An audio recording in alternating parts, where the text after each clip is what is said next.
the upcoming schedule, given the Democrats' endless efforts to politicize the Epstein controversy and that whole investigation. I want to be clear about this.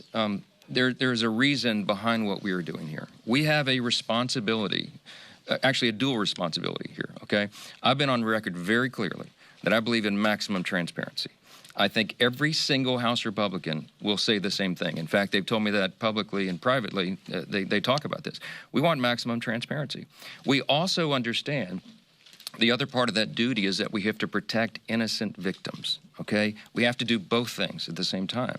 What do we mean by that? Look, involved in the Epstein evil, okay, which is what it was. Just call it what it was.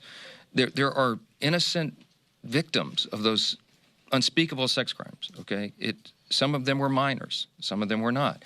When the Epstein records are turned over to the public, which we must do as quickly as possible, we have to also be very judicious and careful about protecting the innocent.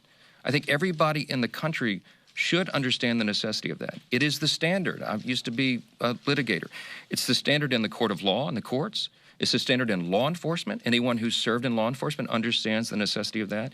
It is the standard with government agencies. We protect the innocent. So we cannot be careless in an open release like that. You have to be very careful.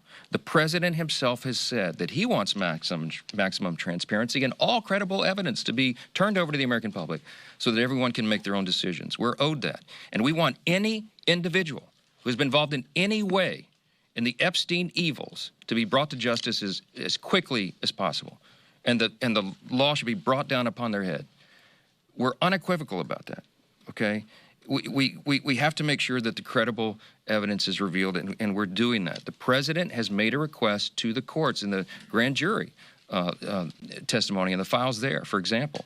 And the court should turn that over, and that will be a continuing and ongoing quest. Now, what we refuse to do is participate in another one of the Democrats' political games. This is a serious matter. We are not going to let them use this as a political battering ram. The Rules Committee became the ground for them to do that. We're not going to allow them to engage in that charade anymore. Why do I call it a charade?